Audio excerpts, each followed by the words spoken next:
She called me an old burden. She didn't even flinch when she said it, like it was just another fact, like the sky being blue or her wine being dry. I remember staring at the dining room table. My fingers were still wet from washing her children's dishes.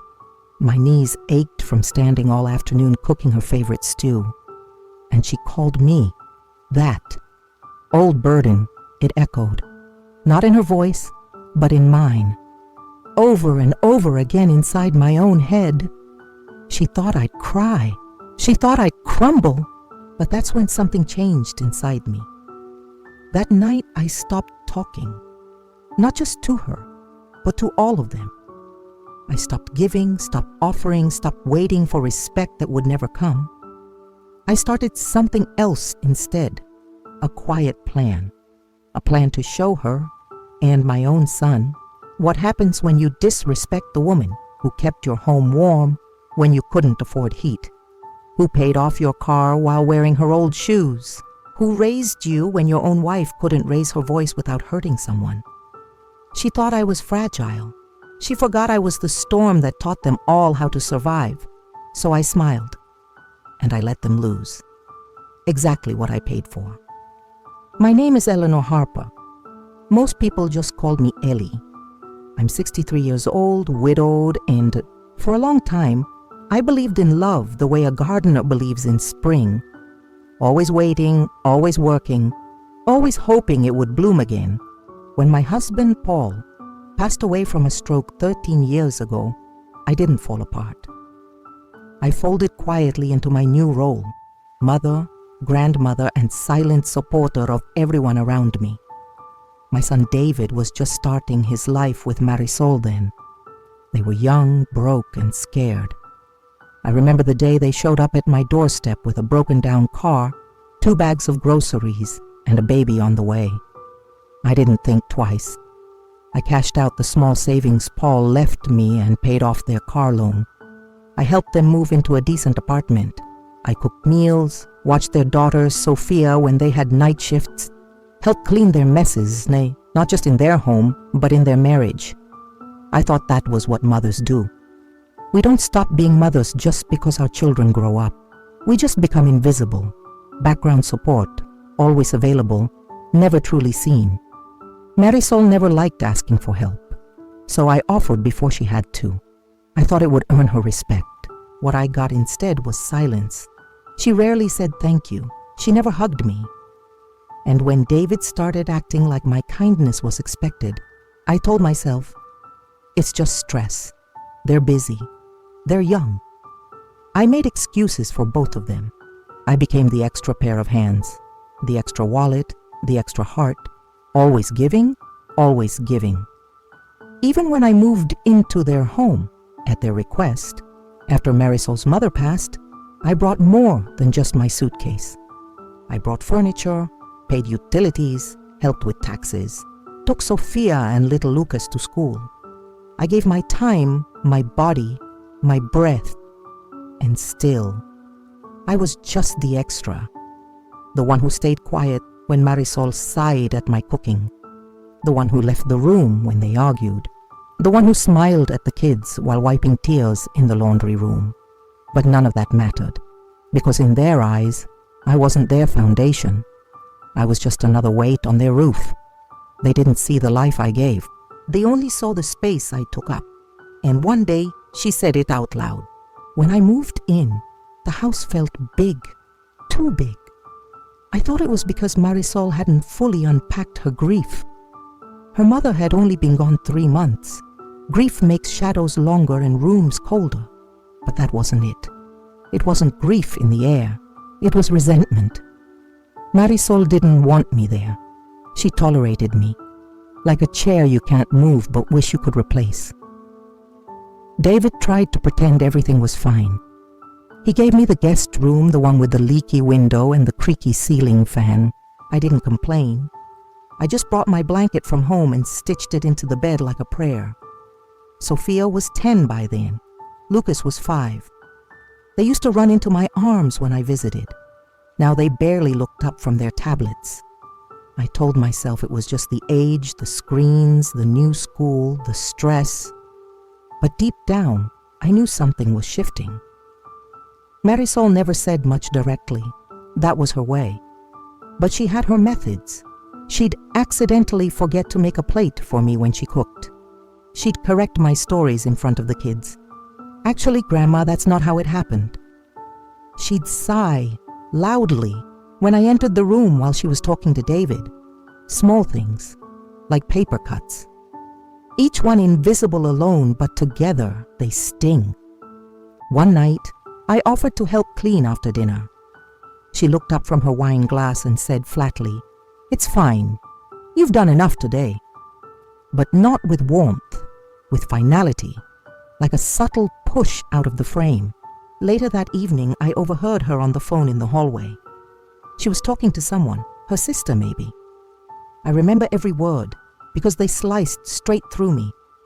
She's just always around. It's like having a ghost with opinions. Then she laughed. David says she means well, but honestly, she's starting to feel like a burden, an old burden.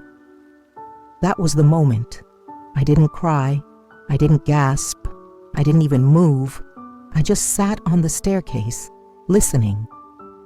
Her words wrapped around me like cold plastic, suffocating but invisible. That phrase, old burden, settled in my chest like wet cement. For days after, I walked through the house as if it were a museum of every kindness I had given. The meals, the payments, the sleepless nights, all stored on shelves no one ever looked at. They didn't want me, not really. I was useful, but never welcome. And for the first time in my life, I realized something painful. Love, without respect, becomes servitude, and I had served long enough. It happened 3 days after I heard her call me an old burden. I had cooked her favorite, roasted lemon chicken with rosemary. The house smelled like Sunday dinners from when David was little. I used to make that meal when he got good grades, when he got his first job, when Marisol was pregnant. Back then, it meant celebration. Now, it just filled the space with memories no one else seemed to remember. We sat at the table. The kids picked at their food. David scrolled through his phone. Marisol swirled her wine and didn't even look at the plate. After a long silence, she said, "It's too salty. You must have forgotten how we like it." I nodded, quiet. She wasn't asking for a fix. She was making a point. David didn't defend me. He never did. He just kept scrolling. I excused myself before dessert. Went upstairs, sat on the edge of the bed, stared at the picture of Paul on my nightstand. I whispered, "They don't see me anymore." But what I really meant was, they never did. The next morning, I offered to drive the kids to school. Marisol said no. Just no. No explanation. That was new. Then she added, without even turning to look at me, "Honestly, Eleanor, I think you should start focusing on yourself. Maybe spend more time outside the house." I knew exactly what she meant. I wasn't being asked. I was being pushed, erased. She wanted me gone, but she didn't have the courage to say it out loud, because that would make her the villain. But this way, she could just pretend I chose to fade. I didn't answer her. I didn't even blink. I just looked at the photo of her kids on the fridge, my grandkids, my blood. And for the first time in years, I didn't feel warmth. I felt distance, a canyon, quiet and growing. That night I started packing small things, quietly.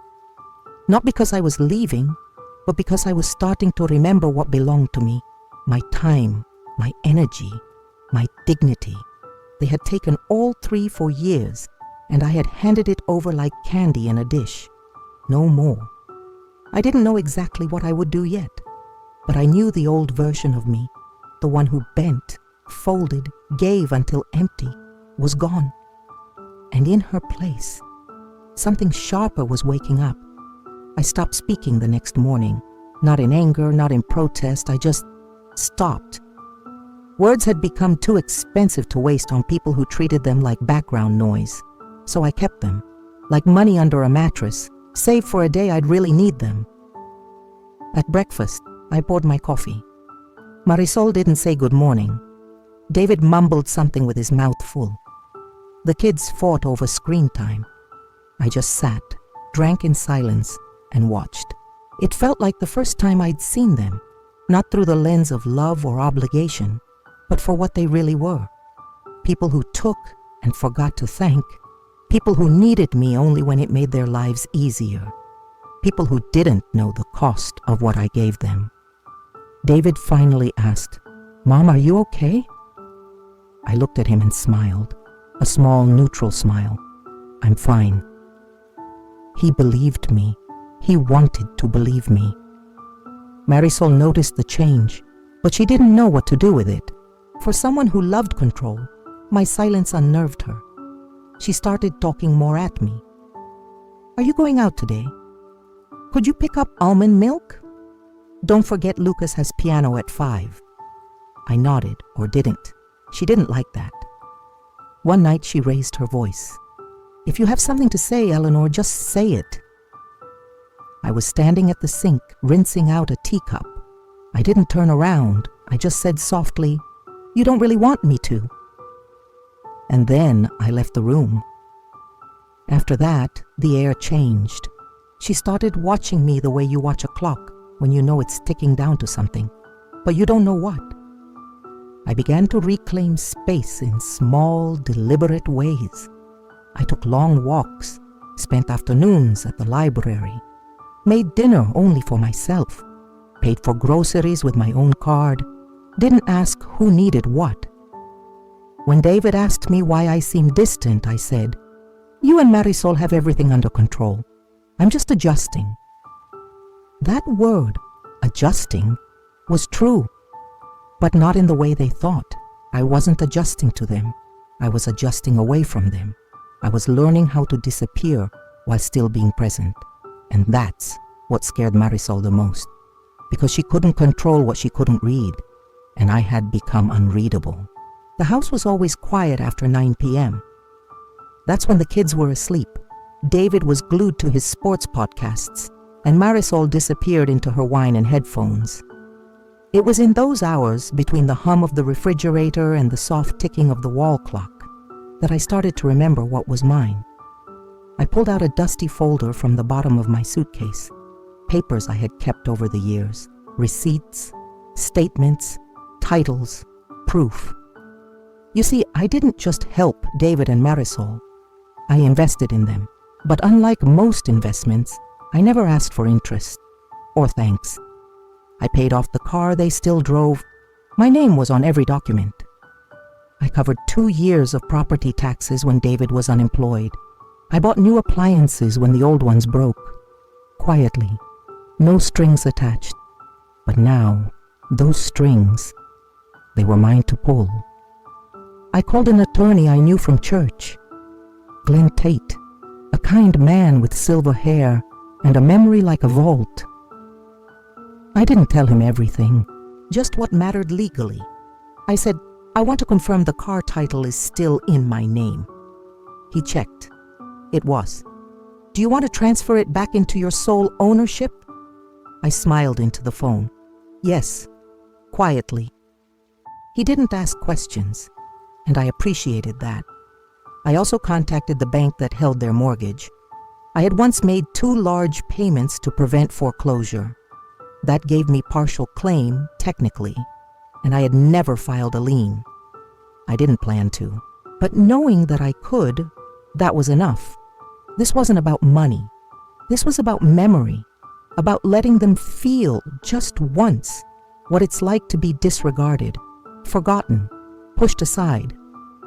I didn't want revenge. I wanted clarity. I wanted them to see what they'd lost, not when I left, but while I was right in front of them. By the end of that week, the car title was mine alone. I had the keys, I had the paperwork, and I had no obligation to say a single word. I waited, I watched, and in the silence of those quiet hours, I realized something. They would never apologize. Not because they didn't feel guilt, but because they didn't see me as someone worth apologizing to. But that was okay, because now they'd feel something else entirely. The slow creeping loss of something they never thought I could take back. It's strange how quickly a home can stop feeling like one. After I reclaimed the title to the car, I didn't rush to act. I waited. I moved through the house like a ghost with a secret. Every step, every glance, every silent dinner, it all became part of the performance. And they never noticed. David was buried in work. Marisol floated between social events and bitterness. The kids, they were the hardest. Sophia had become a teenager, cold, distant. She once called me old school when I reminded her to say thank you for dinner. Lucas barely looked up from his games. When I tried to ask about his day, he said, "Mom says you don't get how we do things now." That one hurt. I used to rock him to sleep during thunderstorms. I used to sing to Sophia when she scraped her knees. I wasn't just a helper. I had been their safe place. But children learn who to value by watching the adults around them. And Marisol had made sure they saw me not as a grandmother, but as an inconvenience. I became the afterthought in photos. The one who took the picture but never appeared in it. The one who folded their laundry but wasn't invited to birthdays at school. The house got colder, not literally, but emotionally. And I started locking my bedroom door at night. One afternoon, Marisol left her laptop open on the kitchen counter. I didn't mean to pry, but a message popped up, and my eyes caught it before I could look away. She was messaging a friend. The text read, "Honestly, she's still here. It's like living with furniture that judges you." I stared at that sentence for a long time. Furniture, not mother-in-law, not helper, just background, something heavy, unmoving, unseen. That night I removed my name from the joint grocery app. I unsubscribed from the school updates. I deleted my reminders to refill their prescriptions. I let go of every tiny thread that tied me to them, and no one noticed. But that didn't break me. It freed me. Because if they couldn't see me, then they couldn't predict what I was about to do. They didn't know I had the title to the car.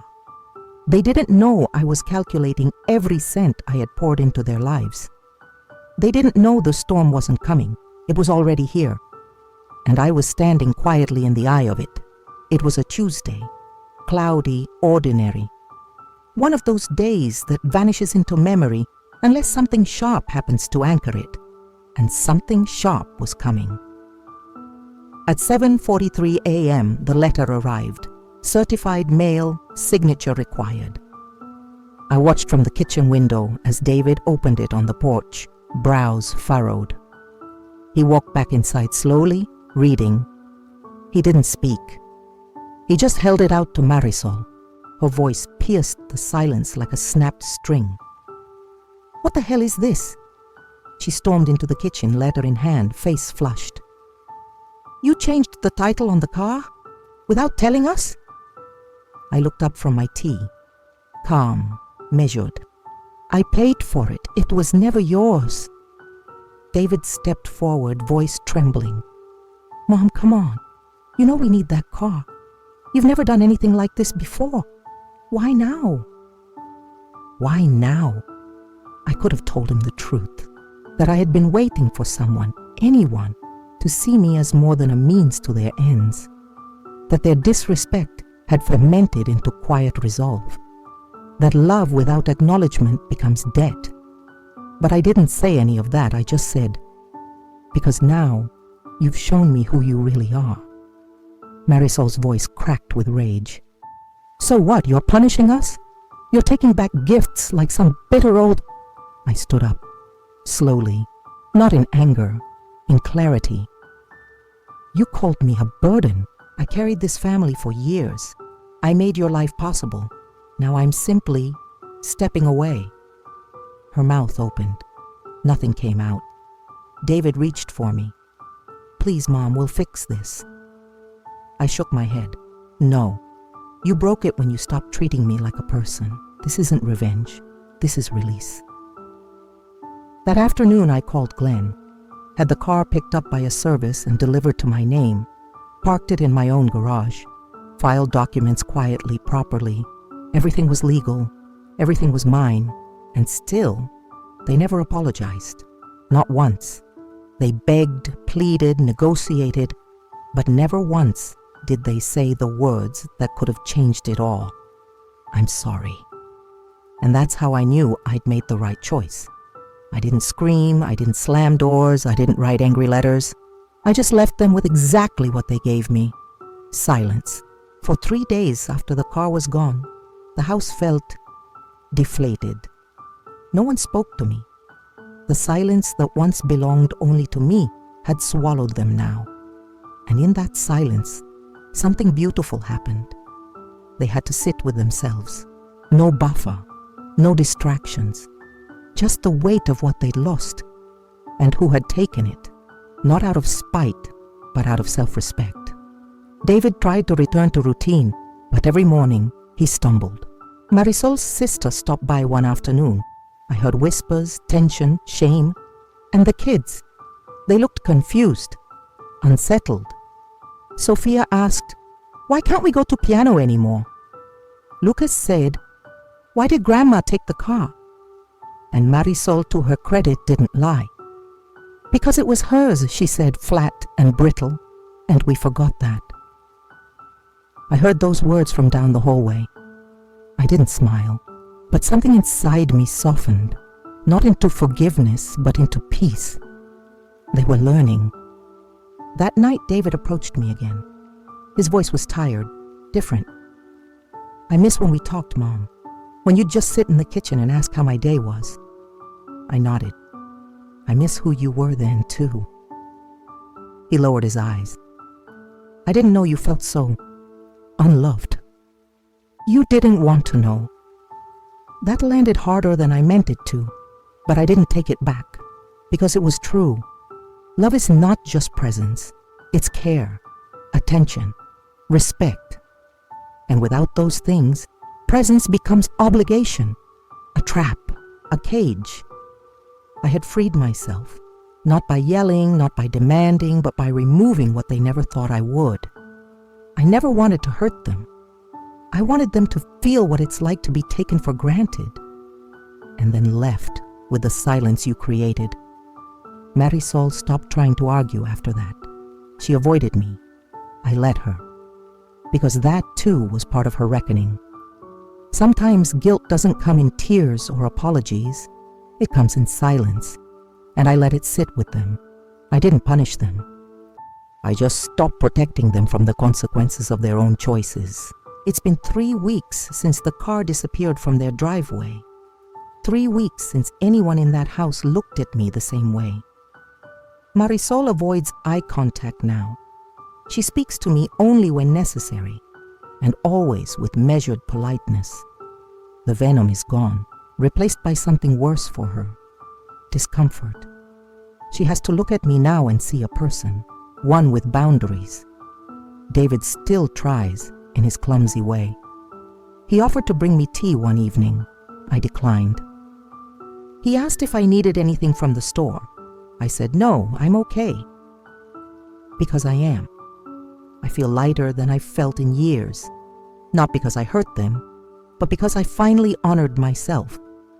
I sit by the window most mornings, reading or knitting, drinking tea slowly, without rush. I no longer hover over them. I don't fill the gaps they refuse to see. I don't ask about their schedules, or remind them of appointments, or pick up forgotten groceries. And the house? It feels different, not colder. Just real. I'm no longer performing the role of the grateful mother-in-law, the live-in maid, the emotional punching bag dressed as family. I'm just Eleanor again. I keep the car keys in my purse. I don't drive it much, but I park it in my own rented garage a few blocks away. Just knowing it's there, that it's mine, untouched, earned, that's enough. Sometimes I walk past it, hand brushing the hood, and I smile, not out of revenge, but out of quiet satisfaction, because that car was never about the car. It was about proof that I wasn't invisible, that my years meant something, that love given freely is still worth something when it's withdrawn. The silence I gave them wasn't cruelty, it was clarity. And in that stillness I found my voice again. Not loud, not angry, but steady, firm, unshakable. I used to think love meant staying quiet, letting things go, biting your tongue, carrying the load because you could. But I've learned something in this silence. Real love, self-love, sometimes sounds like keys turning in a lock you own, like footsteps walking away from a table where you're no longer fed, like the sound of your own breath after years of holding it in. They called me a burden, but I was the foundation, the scaffold, the glue. And when I stepped back, they finally saw the cracks that were always there, hidden beneath my care. People think vengeance is loud, that it storms in, breaks windows, flips tables. But real vengeance, the kind that stings long after the moment, is silent. It's watching someone feel the weight of your absence. It's letting them wonder why the room feels colder now, why the ride to school is harder, why no one thought to refill the milk. I don't hate them. I'm not bitter. I'm free. I gave them the best years I had left. They gave me back the reason to take what remains and live it for myself. If you're listening to this and you've been made to feel small, unimportant, or inconvenient, remember, you are not a burden. You are a builder. And sometimes walking away isn't giving up. It's choosing peace over performance. So I walk away with my keys, with my name, and with my silence, louder than any apology I never got.